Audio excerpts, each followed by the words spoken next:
My intro didn't play. There.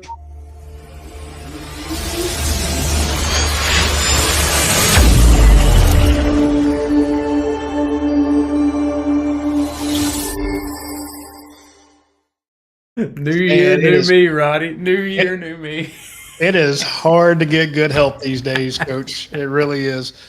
We got Coach Jim Donnan with us. This is the UGASports live podcast on Tuesday. Coach Donnan is good help, and we're glad that he is I'm with gonna us leave that today. in there for the audio folks too. It's gonna get me flailing to begin the show. But then we're also joined by the incompetent Dayne Young, who he's supposed to be teaching kids. Man, I feel bad for this next generation, Coach.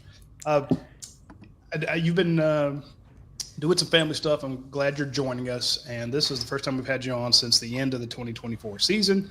And I kind of want to get your wrap up. Coach's view. You always do a great job of giving us the view from 30,000 feet, the overall trajectory of things, and what's good, what's bad, what's right, what's wrong. I just kind of want to. Everyone's dissecting, of course, to ad nauseum, but you always have the best take, the best insight. So, kind of get your thoughts on this past season, Coach, and where do we go from here? Well, first of all, you got to congratulate the SEC championship football team, which is hard to come by, Very.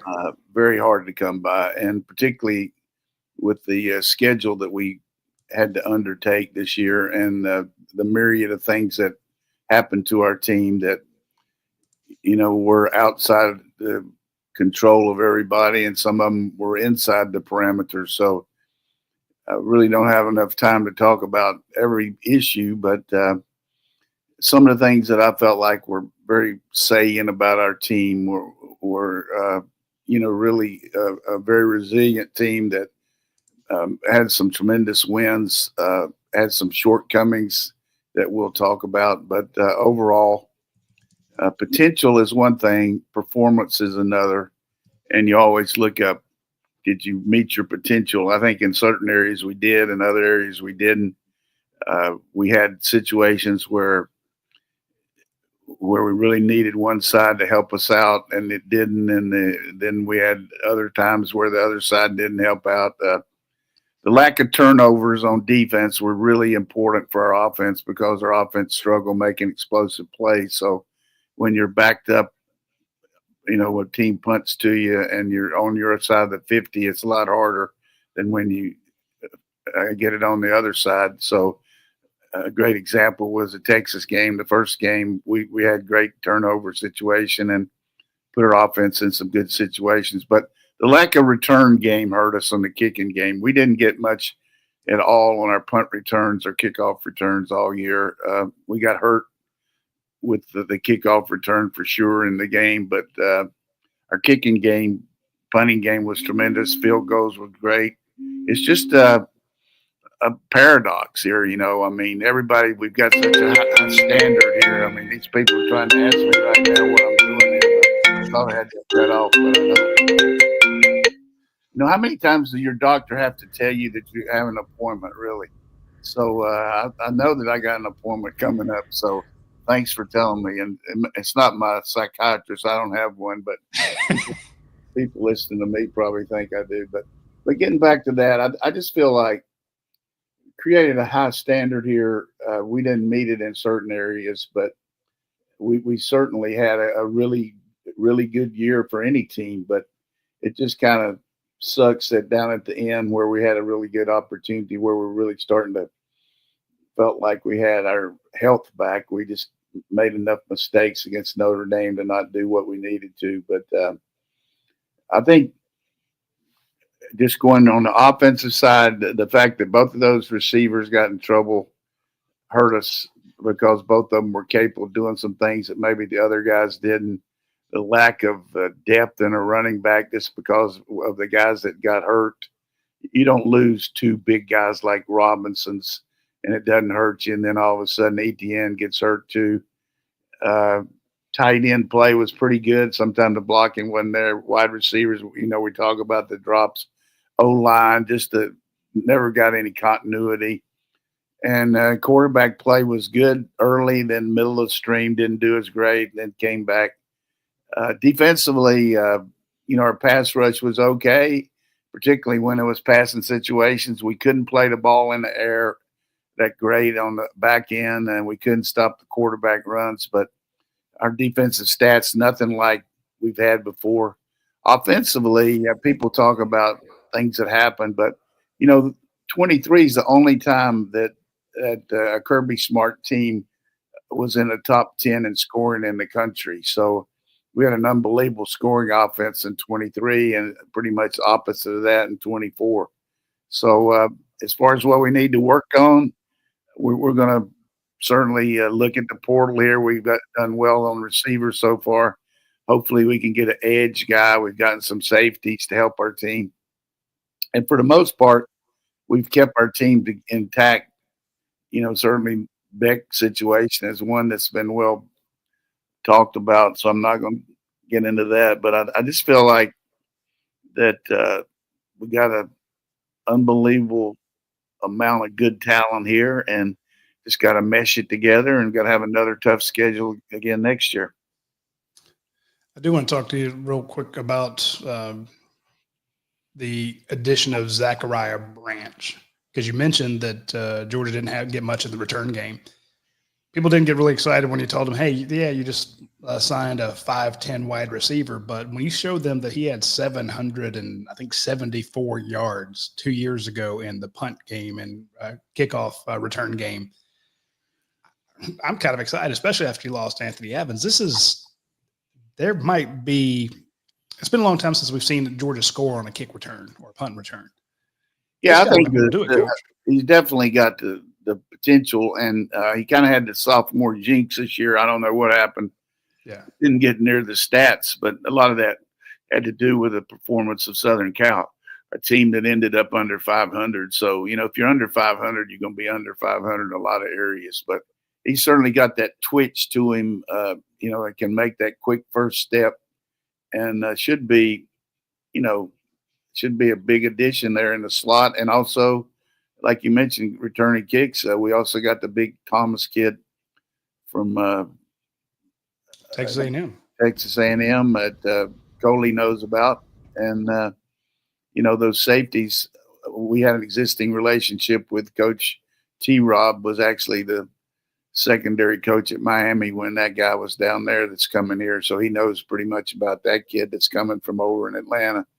And then we picked up the other Branch brother, and then we got the kid from Conyers that you know about from UAB that really kind of lit up that conference. So need some depth there, and we need some playmakers back there to help our corners. But moving forward, the kicking game is so incredibly important, and I think you see how big a deal it was in the championship game. People were saying, well, why didn't we kick it in the end zone? I mean, he just missed it. It was kind of like the one he kicked that one time that looked like it was an onside kick, but he topped it. I mean, but the guy's had an unbelievable year kicking the ball. And exact opposite for Notre Dame. The guy couldn't kick the ball past the 20-yard line.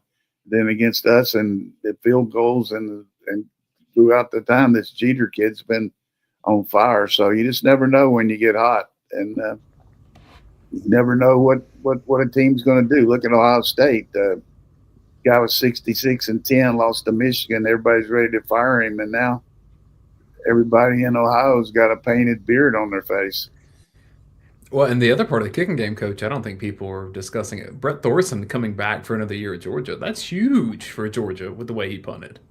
Yeah, I mean, certainly he's going to have to adjust his style a little bit with his leg, but it's his plant leg that I think had the surgery. So he's a once in a lifetime. He's a generational punter. I mean, you probably never see a guy like him here again, as far as the height, as far as the hang time, everything about him. Just and great personality too. I have one more question about 2024 before we begin to turn the page to 25, and Roddy may have more. But, Coach, Georgia's, I don't want to say inability, but maybe the lack of consistency in running the football, and you mentioned the Robinsons being out, and that may be some of it. Georgia's also going to be replacing the 3 interior offensive linemen that started the majority of the year going into next season. So, what would you attribute Georgia not running the ball as well as we're accustomed to seeing this past year? And then as a coach, when you go into an offseason, what do you look at in your self-scouts to begin to try to figure out what that is and how you change it? Well, number one, we didn't make enough first downs to have enough runs. And if you make a lot of first downs, then you're going to be running the ball more. We had too many drops to keep possessions. And then we missed too many blocks, either at the point of attack or somebody on the backside where we had things blocked well. We were just never uniform in our whole situation. When you had the drops, you had the missed blocks, when you had some of the missed cuts by the backs, and you had some of the fumbles we had that attributed to the lack of possession time. Plus, we played some teams that kept the ball away from us, and we never had many possessions, and we were struggling. So we just weren't a real cohesive offensive team that could lean on one thing or the other. I mean, we passed a lot more than we ran because, basically we had a hard time running the football. I mean, we didn't have a running quarterback. We didn't have anybody to lean on there. So, but I don't know that it's scheme. I mean, we run the same scheme we've run since Monken got here, and we had a lot of guys back. But then all of a sudden, Radlich misses 6 or 7 games. We had different kind of lineups in there. But I just think when you look at the cut-ups of the films, you take each play and put all of them together, like all the outside runs on the outside zone, all the inside plays, and you watch them, and time after time, there's 1 or 2 guys that just do something that they're not supposed to do that affects the overall play. There just wasn't much continuity there. Doesn't have anything to do with scheme. We run the same plays everybody else is, the ones we've run before, just execution of them. And the fact we didn't, it's like I used to kid about Tom Osborne was a great play caller against Kansas and Kansas State and all that, but against Oklahoma, he wasn't quite as good because they didn't make many first downs. I mean, that's just the way it is. And we played some really good defenses, and we played some defenses that we made them look good because of our own mistakes. So it's a real funky thing to talk about, and I just think you look at every team, you measure success in degrees. Success for Georgia's winning it all, and anything less is, people have a hard time accepting. But when you look at the way we played and the results, we probably got about as much out of what we had as we could. I mean, you can say what if all you want to, but bottom line, when you look at it, we probably got about as many wins out of this team as we could get. That does bring up the question when you talk about execution. And then kind of a running debate about execution versus, like you said, scheme. You mentioned the scheme, coaching. When you've been coaching forever, when you tell a kid how to do it and he does it right in practice, 99 times out of 100, he gets in the game and then misses a block or misses the cutback lane that you've shown him how to do it, he's done it, and then he misses in the game. How do you fix that? In other words, how do you fix the execution? We go to practice, we see the coaches coaching them up. Well, here's the thing. You are your tape. I mean, you basically, what you do on film, what you do on the tape is what is the end result. So you either got to change the scheme or you got to change the person if they continue to not, I always felt like this, and it's been true over the years. If something's not looking good in practice, it's not going to look good in the game. If you can't work it out there when the band's not playing, you're not going to do it in a game. All of a sudden get some kind of magical thing going. So I think that's something we're going to have to look at. We're going to probably, if Gunner's the quarterback, and I feel good about Gunner, we're going to have to maybe add some plays that are more quarterback centric. If Pugs is a quarterback, maybe not quite as many. So, but the biggest thing for me is going to be, I really feel like we're going to get some explosive plays. Like the play ETN ran for 40-some yards against Texas. You might tell Trent Smallwood we did have a run over 20 yards. He was talking to you about it the other night. We didn't have any runs over 20 yards. I was like bust Trent a little bit. We did we did have that long run. But he does a good job talking about everything. But I think sometimes he's a little hard on the players.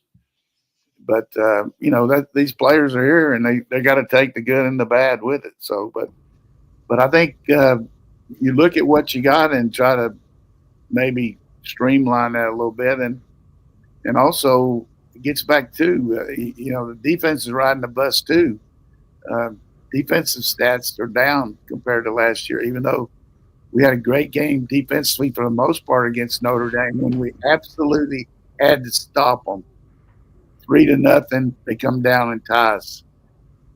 3-3, they come down and kick a field goal. We missed a touchdown pass to Lucky, and they keep the ball the rest of the half on basically the rest of the game. So, I mean, you got to take the good and the bad with the defense, too. You just naturally assume that Georgia's defense is going to be eye-popping, and it wasn't this year. Roddy, one thing that I've noticed too is, on the dog vent or wherever, it seemed like a lot of fans were saying Georgia throws too many screen passes, and when I'm watching Texas versus Ohio State, everyone's just raving about Steve Sarkisian and how he's the master of screen passes and he's one of the best play callers in the country. Well, when defenses are screaming down at you, screen passes are a fantastic way to get some easy yards and keep it in second and third and manageable. So it seems maybe it was a results thing that Texas got around further than Georgia, but I saw a lot of the same stuff like Coach is saying. Yeah, I mean, he threw. Yeah, I mean, Texas people trying to figure out what he run on second one on the one. I mean, come on. Stole my thunder. And then, but hey, that screen pass Ohio State ran into the first half was brilliant. I mean, got a good rush and poor defense by Texas. But I think the biggest thing with screens nowadays, and you see it in the pros too, it's hard to run the ball wide as fast as everybody runs. I mean, the defensive people that you're trying to block just have unbelievable quickness. So, if you can get one-on-one on the outside and get a block, which I think Roddy went over it a lot of times in our talking about, we missed a lot of perimeter blocks this year that would have set up good screen. So you can block people all day, but if you can get a situation where you eliminate 9 players and you just got 2 out there and you block both of them, that's a good play. These flare screens and tunnel screens and all that stuff. I mean, you watch the pros of all these games this weekend. I mean, screens are vital to each team. Matt Stafford had some great calls there. I think of that flare screen last night. Where did he play? I don't know. Who is his coach? Never heard of him. It was such a stark contrast last night, Coach, seeing Stafford, how quickly he assesses the field and gets the ball out, and just how brilliant he is about knowing where everyone's going to be in the field. And then Darnold holding on to it for so long. Yeah, I think Darnold just got the shakes there. I mean, he had a couple bad plays early, and then he was just trying to get the ball to the right guy. And if that guy was covered, he was holding it too long. And you just can't take that many sacks. I mean, you got to get rid of the ball. And I was shocked at how well the Rams played. I mean, they really played possessed last night. It was a big win. And for this next weekend, except for college football, which I love the best, these championship weekend, these 4 games got make my mouth water. I mean, come on. I mean, those 4 games coming up, you talk about the Bills and the going against the Ravens, and good Lord, that's going to be an unbelievable game. And then the Chiefs should win, but then on the other side, the CBS is going to have those games, but Fox is going to have that. Good gracious, can you believe the way Detroit's playing and the Eagles? I mean, look like Georgia North up there. I mean, they really do. But that's your point. You're talking about how fast those guys are in the NFL. We see that in college. So the great Steve Sarkisian gets down to the goal line, first and goal again, 2 back-to-back pass interference calls. And everyone's like, well, don't run it up the middle. Okay. Toss sweep. How well did that work out for him against that fast defense? He loses, 7 yards?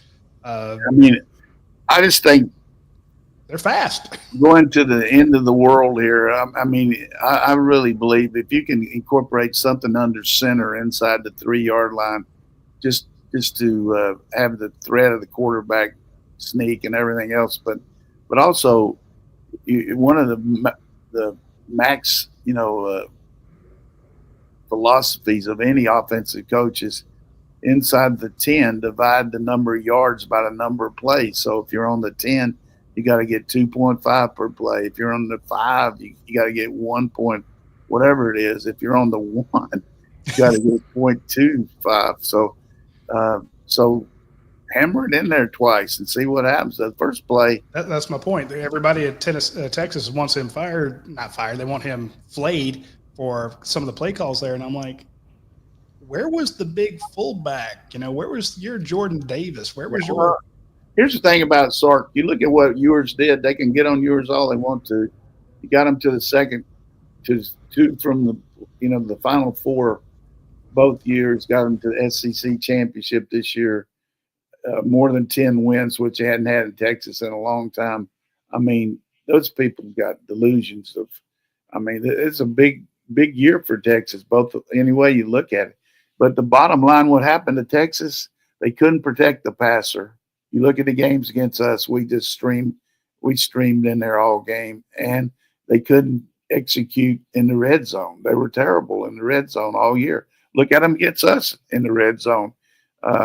So that's something they got to work on, just like things we got to work on too. But Georgia beat them 30-15. Ohio State beat them 28-14. They got doubled up twice in their two biggest games. So, again, not ripping on them. And they have first-round draft pick tackles. So it's maybe the two best quarterbacks in the country. So just sometimes talent doesn't win you the games. I think what happens is just go back to December and look at probably the message boards at Ohio State and look at them here in January. You talk about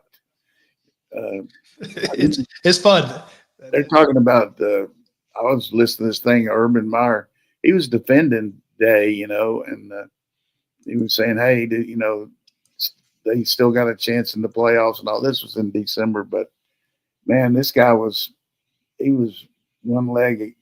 I mean, he was, on the banana peel up there. I mean, I don't understand it because they do play a lot of man coverage, and you got to be careful of this Riley Leonard. I mean, he's pretty salty. And if you want to see something, get on YouTube and watch a high school tape of maybe I'll send it to Roddy. You put it on the board of him dunking the basketball. To me, that's something I always wanted to do, and I couldn't do it. I mean, one of the few things athletically I couldn't do. But never too late, tennis legs, Coach. Never too late, Coach. Seriously, this guy can highball it now, and that shows you what kind of athlete they got at quarterback. I mean, and he's good enough passer too. But I just think in the end they're going to exploit Notre Dame's pass defense. I don't think they can play anything near what Texas did against them. I agree. I want to take a quick break. Mitch and our friends over at Athens Ford, and when we come back from that, I got a couple more pointed questions to put to the coach. So we're not going to let him off the hook here, but we will talk about Athens Ford, where you will never be on the hook for a bad car deal. They have some fantastic specials going on right now. Ford 2024 F-150 302A Power Boost, up to $16,000 off MSRP. 2024 Ford Expeditions, if you want, the big ones, the big Expedition, all models up to $14,000 off. 2024 Ford Bronco Sport, the Badlands edition is $8,000 off, and the 2024 Ford Escape, the active and ST line, up to $8,000 off. So if you want to go a little bit smaller, get the Ford Escape. Fantastic vehicle for driving around town. If you're in Atlanta, Athens, Augusta, Macon, and you're like, hey, I don't need a big car in these kind of congested lanes sometimes. Check out the Ford Escape. It is a fantastic vehicle, and you will get all those great deals from our friends at Athens Ford. Also, if you need service done on your vehicle, the fast lane over there, they actually have free pickup and delivery. So, if you're like, hey, I need my car fixed. I don't have time to go drop it off. reach out to Athens Ford. If you're nearby, they will come to your house and pick it up and fix it, then bring it back to you. It's a pretty good deal there. I do want to mention the friends at Academia Brewing Company. They always have something neat going on. Right now, they had a grilled shrimp and twirled pasta paired with a robust red wine. The picture of it's just phenomenal. So they always have some new food going out there. There's always a great vibe in the place. The meeting areas are fantastic, and they can accommodate those meeting. I mean, they can trim and move stuff around in those meeting areas to kind of fit what you need. So if you're like, hey, I just got 5 people coming, 15 people coming, they can do that. Like, hey, I got 100 people coming, they can accommodate that. So if you want to have any sort of corporate event, any sort of wedding party, or just take everybody out from after work out there and hang out, you can do that at Academia Brewing Company. Plus, of course, they have all the award-winning beers. So check out our friends at Academia Brewing Company. You will be glad that you did so. Coach, it's an interesting national championship in the sense of, you're right, of after the Michigan loss, everyone in Ohio State was just wondering about Ryan Day and how do you lose that game to that team that didn't have much of an offense. But on the other side, Notre Dame, after losing to Northern Illinois at home, it was, here's that team that lost to Marshall again. Like, what's wrong with Marcus Freeman? And then the rest of the season, Notre Dame gets to the national championship now. So maybe that's the lesson, is don't overreact a little too quickly. Yeah, I mean, go back to last year, neither one of these teams would have been in the playoffs. I mean, Ohio State, with the loss to Michigan, has no chance because they can't play for their conference championship. They're not the top 8 even. And Notre Dame, with that loss, would have been hard to get in the top 4 because that's such a bad loss. But it's kind of like these teams here in the NFL. I mean, Houston's starting to get hot, and same thing with the Rams. So how you finish the year is important. But I would just say this, and talking about this year and everything, and this is not getting hokey or getting anything else. We got a lot to be thankful for here with our team, and so many more good things compared to the negatives. But obviously you can go over the things that could have helped us. But realistically, who can come in here and do a better job? Who can you imagine somebody's going to do a better job than Kirby? I mean, and he's the president of and the CFO, and he knows who the people are under him, and he knows what they can do. And he's always done what he felt like's best personnel-wise with our players and coaches. So let him do it. You can do conjecture and all that, but he sees some of the same things I see, a whole lot more probably because he's there. But I just think unless you really sure about something about this has got to be changed, maybe a few things. But I'm high. I watch these guys coach. I see how they handle pressure. I see the things that happen. I mean, I had some years in coaching where I didn't do as good because some of the things happened to me. But, you just got to change it around and make sure you fix the issues. But a lot of times it's not changing the players or the coaches. It's just the way you approach it or whatever you do to it. I'm sure there'll be a lot of off-season self-scouting. Kirby's really good about looking at his team, objectively and seeing where to make changes. And a lot of people want to see changes here and there. And I'm like, give him time, man. He just lost his dad. He's dealing with some family stuff. He'll do his due diligence. He'll break his team down, and he'll make adjustments accordingly. Give him a minute. One of those questions I want to ask you, Coach, I've spent some time talking to Stacey Searles about all of his offensive linemen, and he's got a room full of them. A lot of those guys from last year, I think he signed 6, only 1 played. Jazeer Jackson, got 5 more coming in now. He's got a lot of young guys coming in. How do you balance the need for maybe – do you go to the portal and get somebody experienced when you've got that many guys ready to come out in spring and do their business? It's just it feels weird. What do you do? You got to look at is your overall team. Every coach is saying, hey, I need this, I need that. I'm talking about position coach. Yeah. But within the framework of your team, what are your most dynamic needs at that point. For us, it was receiver safety just because of the numbers situation and the skill level there. Now, we got numbers in the O-line, but do they feel like these guys are good enough? Can they do what we want to do? So, and usually speaking, you don't see a lot of premier O-linemen moving. I mean, you just don't see it around the country. D linemen, D ends, linebackers, so if you take a big O-lineman from a smaller school who hasn't played on this level, what's to make you think he's going to be better than a guy that's practiced against our defense like these young guys have done? That's a good point. Coach, when I'm trying to identify potential team leaders going into an off season and who are going to be the guys in there, did you see? I put this on the dog vent, and I know you don't read a whole lot there, but did you see where Nate Frazier, after Dylan Bell has the drop pass, Nate Frazier rushing down the field to console him? And I've heard other stories about Nate Frazier since the offseason began. I'm so impressed with this guy and what he can bring to this team from a leadership standpoint, and just that to me is something that I was searching for in the 2024 version of this team. Like, where were the team leaders? I knew Jalen Walker was that. I knew Tate Ratledge was that. Who was coming up? I think Nate Frazier is one of those guys.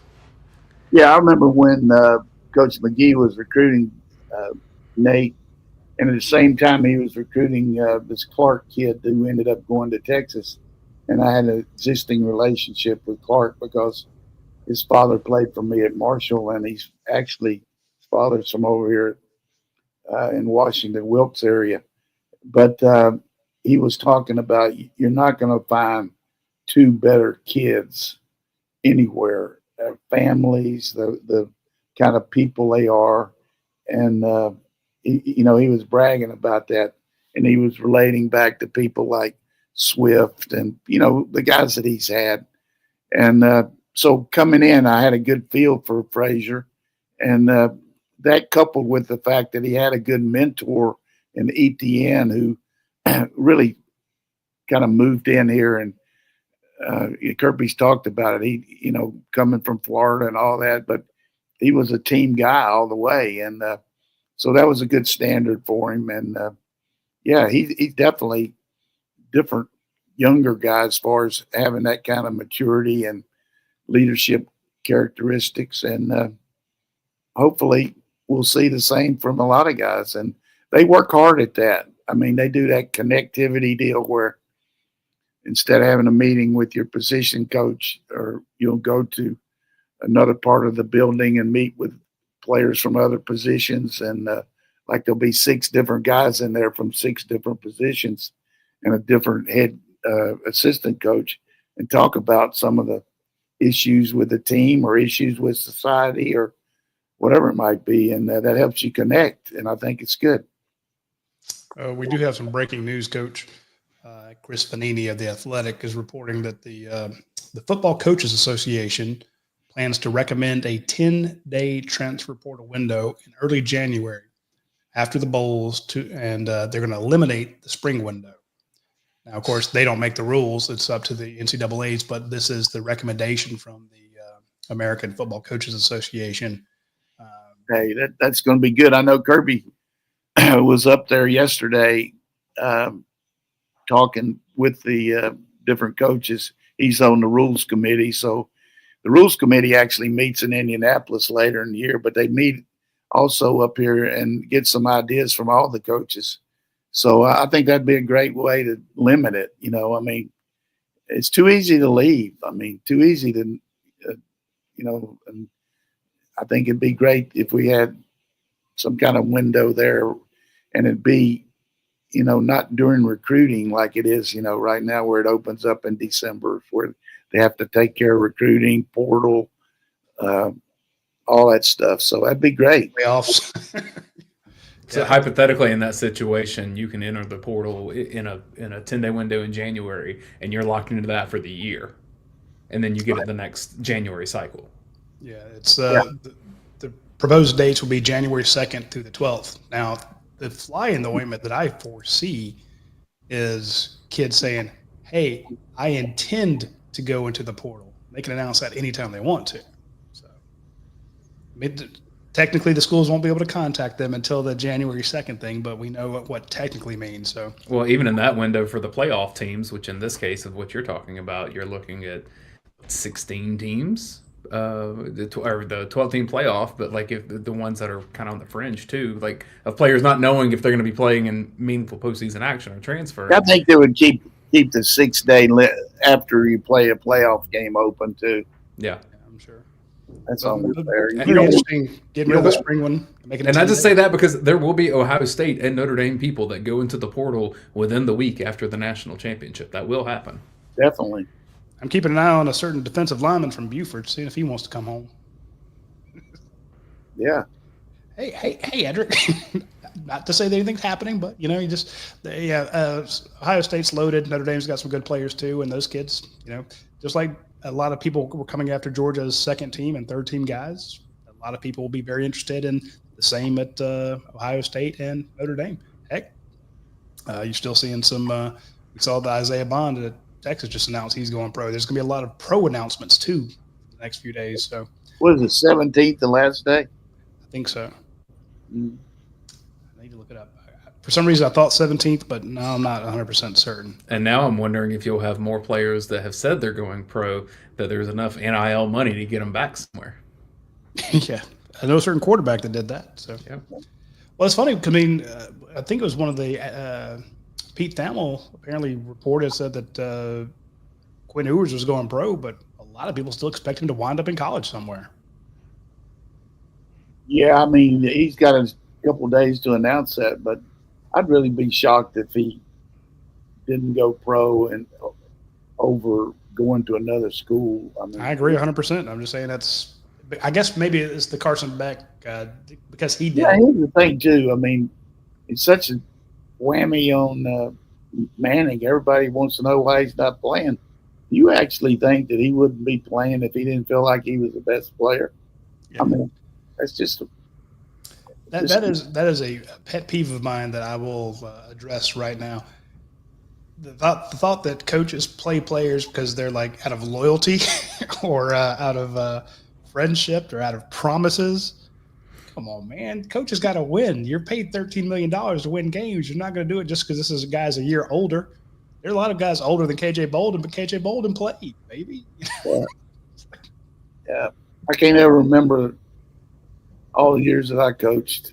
I can't ever remember much of that. And, well, did you ever promise a guy playing time, Coach? Opportunities. All I told him, I said, "Hey, I'm not going to make a promise I can't keep. So you're going to have the opportunity to play, and it's up to you." You're setting yourself up for failure. One way Georgia could do very well in the transfer portal would be if all of the Georgia fans within the sound of our voices would, the next time they go to the grocery store, the next time they go to the gas station, the next time they are looking to buy bottled water, go ahead and get red and black water. It's fantastic water. It's not boiled, tap water that a lot of these other places or a lot of other bottles have in it. This is great water for your workouts. So if you're getting like the Powerade water or the Gatorade water or all the ones that are supposed to be good for your workout, skip those. Get the water, the red and black water. It's from a very old aquifer. It's got the minerals that will help you replenish after your workout. It tastes delicious. We've had it on our show. We love it. It's bloody good water. And a lot of the proceeds of it go to the Georgia's NIL efforts. So if everybody would just replace the Aquafina or whatever trash bottle water you get from the grocery store with red and black water, that crowdsourcing will give Georgia a lot of money when it comes to signing a new offensive lineman or a wide receiver or the edge guy, like coaches mentioned. Georgia needs an edge. That's how you can do it. You don't have to give them $1 million check. You can just change your water habits. Very easy to do. And I also want to mention our friends at myperfectfranchise.net because those folks are the next people who could give that $1 million check. Okay. So the folks who are, you're in the rat race, you don't like what you're doing. You don't like working for somebody else. You want to do your own thing. Reach out to Andy Ludecky at myperfectfranchise.net. It's free to contact him. You can call him, you can text him, you can email him. There's even a little quiz on there that you can take. he will reach out to you and ask you some questions and find out what you want to do. And then he will have recommendations for you. Again, it doesn't cost you anything. And if you're like, yeah, it's not for me, hey, no harm, no foul. But if you do want to go into it, he can talk to you about financing. He can talk to you about the time requirements. He can talk to you about stuff that you wouldn't think to ask because he's gotten so many people into good franchises. So reach out to Andy Ledecky at myperfectfranchise.net. And then maybe you're one of those giant multi-million-dollar guys who's helping Georgia get a defensive end. Just saying. Let's get to questions from UGASports.com. This one from Bulldog Ben. Does continuing the search for a quarterback give a negative reflection on the development of the current room? People have mentioned that Kirby wants 4 on scholarship. You have Gunnar Stockton, you have Puglisi, you have Montgomery, you have the freshman that flipped from Boise, the one from Clark County. But it seems like there's still some uncertainty, and we know they went after the Cal quarterback. Yeah, I think it's just a question of your roster, and it's one thing to have 3 or 4 guys, but to have 3 or 4 without any experience, I think you look at, can somebody come in and challenge them that has that kind of experience? Kind of like what Coach Rick did when he brought that kid in from Virginia. Lambert. He ended up being the starter because he was better, or maybe he wasn't. Who knows? I don't know. But that's just an example. But I think just always keep the window open to, increase your ability. Just like they brought Rashada, nothing happened with him, but, it could have been a great move if he had developed like we thought he would, but he didn't. So it would have given you a different kind of a way to run things there with a more dual threat quarterback occasionally as a changeup. But so I think it's no reflection on our quarterback situation. And when you look at Montgomery's knee situation, I doubt he'll be able to practice this spring. So I think that's why you look at it.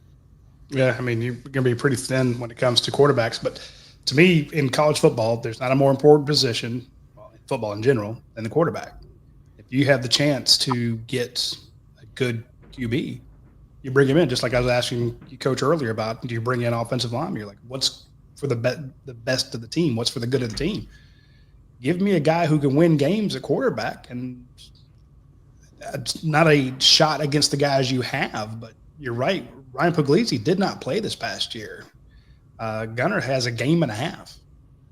If you can get a guy that's started 4 or 5 games, which is why they brought in Rashada. He had started some games, but it didn't work out. So I'm with you. To me, is if you can bring in a great cornerback, bring him in. Bring in a great defensive end, bring him in. If it fits your room, you got the money, he wants to come here, sign him. Coach, we all saw what Gunnar Stockton did on the field, in the Sugar Bowl, but then also in the second half of the SEC Championship. Those 3 weeks in the middle, and I know you weren't at practices and things, but you've been a coach before. What are the things that we don't see as people not around programs consistently that way? What are the things that we wouldn't see about how a quarterback approaches being the guy for the first time? And that I guess I'm curious about the intangibles that Gunnar would have had the opportunity to display in those 3 weeks. Well, there's a couple things about being a quarterback.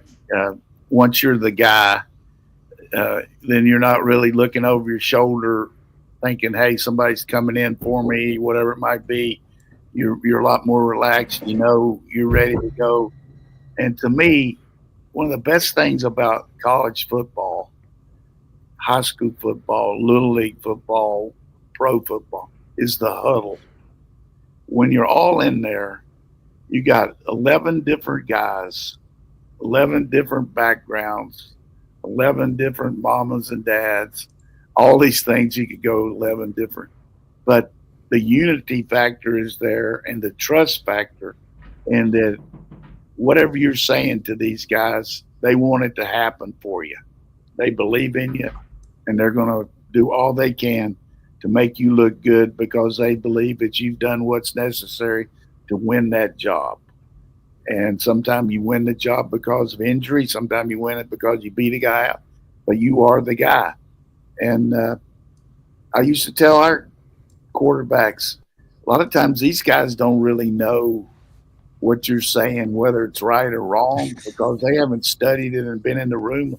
They just know their assignment. But the way the conviction you present it to them with, and the confidence that you do, really exudes all up throughout your team. So, and that's something that as you've read about different players talking about Gunner, is he does that. He believes in himself.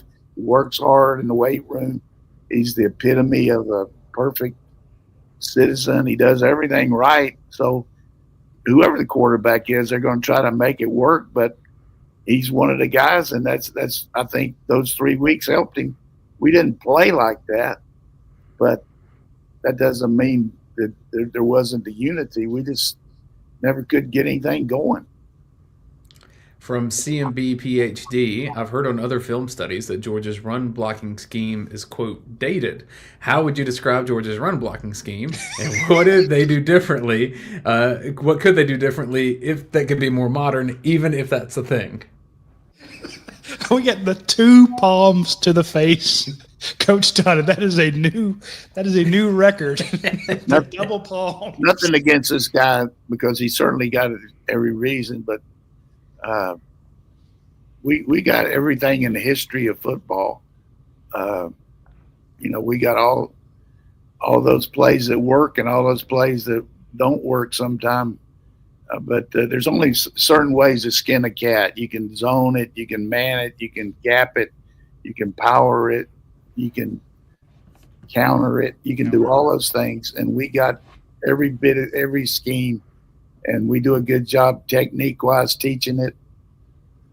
It's just the outdated part is we led at the most scoring points of any team in Kirby's history in 23, and this year we didn't. So maybe it's outdated from 23. I don't know. That does remind me, a year ago, the narrative was that Georgia didn't run enough counters. And I remember him being asked in a press conference, Kirby, do you run counters?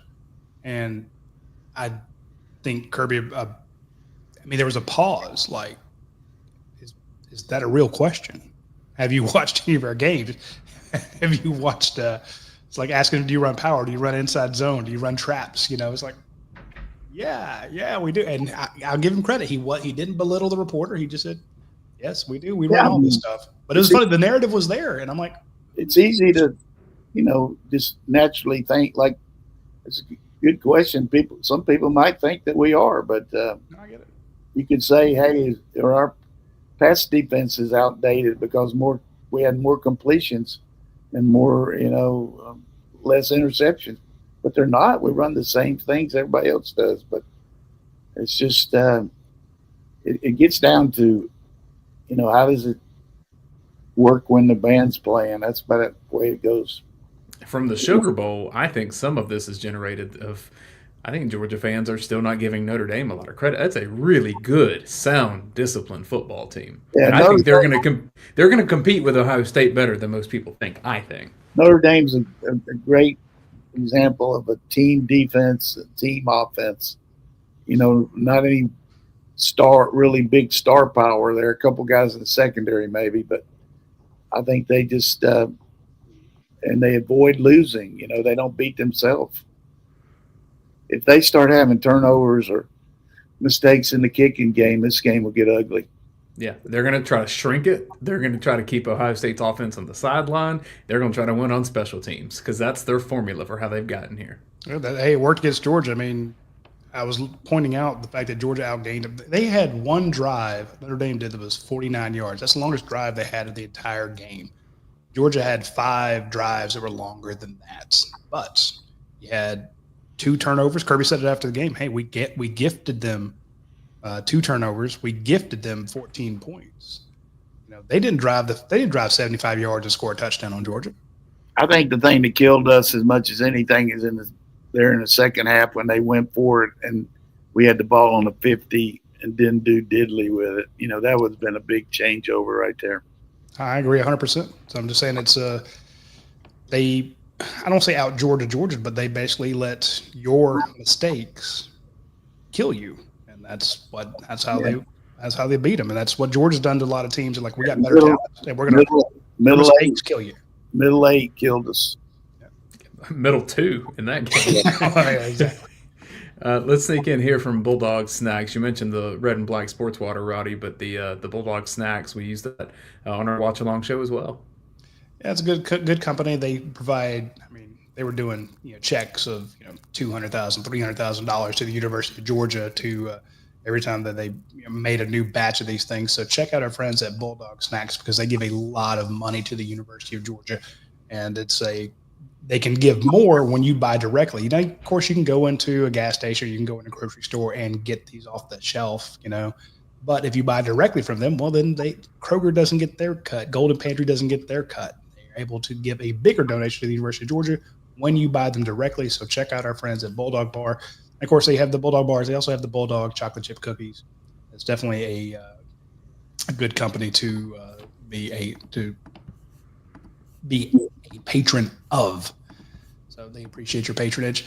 Also to mention our friends at URPI because today is Tuesday. We're back on our normal Tuesday schedule. Today is Double Points Tuesday. So if you order through the app, and it's really easy to use the app. Honestly, it's easier than doing it online. It's super quick. You can just tap the things you need. Your crust, sauce, cheese, and tap all the toppings that you want. And by the time you either have it delivered, by the time you go up there, it is ready. It's piping hot.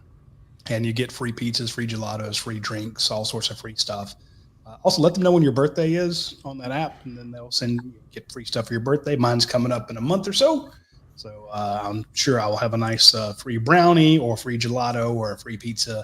And they even hit you up halfway through the year, and they go, hey, happy half birthday. Come get a free breadsticks or something like that. So check out our friends at URPI.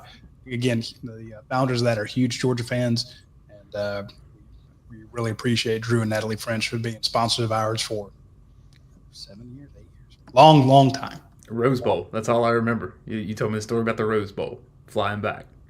No, this was the Arizona State game. Oh, okay. This is going way further back. Phoenix, Arizona, when I met Drew. This question from D.E. Franklin 31. As a coach, how did you deal with the fickle nature of fans? 1 minute they give the appearance of loving you, and the next minute they're condemning you. I'm unsure that I can endure that dynamic and remain positive about fan interaction. I'm the wrong guy to ask because I did a good job of that, particularly with the radio show and all. I told my agent if I ever got another job, I would not take a radio show or do it like Kirby where you get the questions in advance.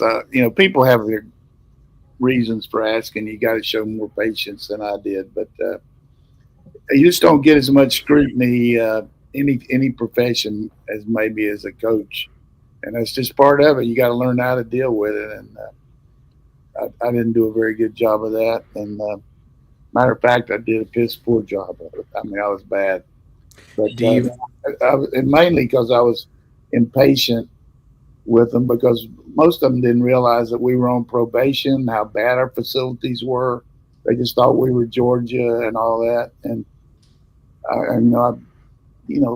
seriously, how many people would think at University of Georgia when you take the job that in the coach's office had one telephone? Yeah. For 14 people, you had one telephone. And had to work for 6 months to be able to get where every coach had a telephone where he could recruit. I mean, unbelievable. That was my first deal. Or a weight room that looked like it was back in the 1920s. Or, just one thing, or films, everything we had was just outdated. And we had to overcome it, and we did. But, I was fortunate to coach here and felt like we definitely helped the situation, just like Coach Rick helped it for Kirby, but we were definitely behind the times when I got here. Help build what's there now, that's for sure. D.E. Franklin follows up and says, Nick Saban had the following string of national championships: LSU in 03, Alabama in 09, 11, 12, 15, 17, and 20. And if Nick Saban and his team didn't win it every year, then how can anyone else be disappointed when they don't? Yeah, I mean, it's hard to win at that level year in and year out. I mean, I felt like last year's team definitely could have been a team that won it. I mean, seriously. And then this year's team, with the schedule we had in the playoffs, I felt like we might be able to get to that last game and then find a way to win. But it's hard to be on that. Look at UConn basketball. I mean, 2 years in a row they won. Now they're having a hard time winning regular season games. The thing about Nick Saban's approach of stacking talent, because he's such a good recruiter, you can't do that anymore. It's changed. The game is a lot different these last 2 years with the transfer portal. And I think that's among the many reasons he got out, but that you don't have that advantage of just going into every room and being the guy that's going to get them. And people talk about this guy's a great recruiter. This guy's a great recruiter. I mean, I want Elon Musk on my staff. I mean, exactly. Well, hey, you saw what happened with Bryce Underwood. This kid's a LSU commit for a year, for a long time, and then a billionaire's girlfriend decides to reach out to Barstool guy, and all of a sudden he's got a $10 million deal. And if you're LSU, you've been working this kid. This is your future. This is your quarterback. And then somebody just swoops in and buys him away. Hell, Dylan Raiola was committed to Georgia forever. Last minute, he goes to Nebraska. So it's just. I know that guy that's the owner of the Dolphins is a big Michigan man. And I know when I was doing the Coaches versus Cancer, and we were trying to get people to sponsor different golf events and everything, and Lloyd Carr was the coach at Michigan, and I said, Coach, you think you can get somebody to help you with that? And he said, hey, Coach, he said, all I got to do is go over to Detroit. They got stacked up. People want to help me and all those people. I just got to be careful what I can give them back. But he said, it's unbelievable the money we got over there. And so this one guy comes down there and he sponsors Carr's team and everything, which, was a pretty good check. We were playing up at where Dayne helps with the golf. What's the name of the place? East Lake Golf Club. They were playing at East Lake. And so they have a rule where the first day you got to, we played 2 days and, all the money goes to cancer. And the first day we were out there, and the rules, you couldn't ride in a cart. And this big money guy, he was struggling now. He was struggling. And he came up to me the next day, that night when we're having the dinner. He said, Coach, I'll give you $25,000 if I don't have to walk tomorrow. I said, no. I said, we'll work it out. We'll work it out. Done. So I went over to the guy and said, look, I talked to the guy there. I said, can we get this guy a card? I said, $25,000, that almost takes care of everything in our budget and everything. This guy paid me $25,000 when he didn't have to walk the next day. Oh, what a life that'd be. Hey, Coach, last thing from me that I wanted to throw at you today. Are your eyes on anything in the NFL coaching search right now in relation to not necessarily current Georgia people, but, we saw McDonald last year get the Seahawks job. We know Robert Saleh's out there, could be a coordinator somewhere. Thomas Brown has been an interim head coach. You have some contacts in NFL circles. Where do you see some of these things landing? You got to think that people are going to talk to Monken just because of the offensive success they've had. But I know in talking to him when he had mentioned about being a pro coach, the one thing that worries him is calling the game from the sideline as compared from he just got a real knack for being upstairs. And he said he really had a hard time with it when he was at Southern Miss compared to, coaching in the pros at Tampa and all that and coaching in college. And he actually gave the coaching, let Chip, whatever his name was, call the plays at Southern Miss because he couldn't see the field like some of these guys call the games from the sideline, like you see the coach last night for both teams were offensive coaches in the past, and they call the signals. But certainly I would think Monken would be somebody they talk to for sure. Yeah, these openings are beginning to fill up already with Vrabel in New England, and we'll see where the others go from there. But Georgia's very well represented at the pro level, players and coaches. I'm just going to say this because I'll probably never be asked about Mike Vrabel again, but I'm just going to tell you, I only met the guy one time. It was at Marshall, and we were having a deal where we were trying to raise money for the boys and girls clubs of Huntington, and I had already, been out of coaching, and so he asked some coaches back and some ex-players, and Mike Bartram had played with Vrabel at the Patriots, so he asked. Vrabel lived over there in Ohio there in the off season, and he asked him to come. This guy was like a maniac coaching those kids out there. I'm talking about not being hard on them, but just being like, hey, just most of us, we just threw the balls out. And hey, you had a bunch of kids out there. I mean, but he was out there. It was like he's playing for the Super Bowl. I mean, this guy was all into it. I couldn't sign enough autographs, couldn't be nice, take pictures with everybody. And he wasn't even a Marshall guy. I mean, I went to him after and I said, "That you get the All-World Camp Award for being." He said, "Well, I felt like if Mike asked me to do it, I was going to give him my best shot." So I think this guy has got what it takes. When you see something like that, when nobody else is watching you like that, I mean, I think he'll be a big-time coach for them.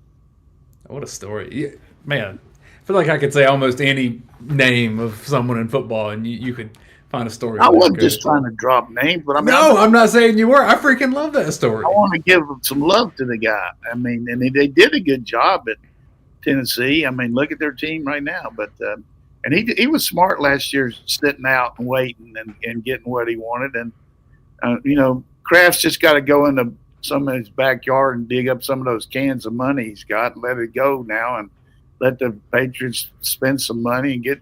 I tell you, they got a franchise quarterback. I mean, you look at Daniels from Washington, you look at Drake May, you look at Caleb Williams. These guys are big time quarterback, and Bo Nix has outperformed anything I ever thought. I was wrong. Well, I mean, lumps on Bo Nix. He did a good job getting them as far as he did. I don't know how far he'll keep going, but it was a great pro draft for quarterbacks. And this year, I don't think either one of these top two guys, Shador and Ward, would have been ahead of any of these guys at last year's draft. I think they're definitely good, but I don't see them being as good as those five. I just don't do it. I just don't see it. I think Quinn Ewers will actually go pro. I think Quinn's good enough. He's a smart decision maker and get 300 yards passing against us both times he played against us. I mean, but I was going to ask you one question here. What do you call two Mexican basketball players? What? Juan and Juan. God. All right, boys. This is why we can't have nice things. Good job, Coach. That's it for this week's folks. We will talk to you. We'll talk to you next Tuesday. Y'all take care.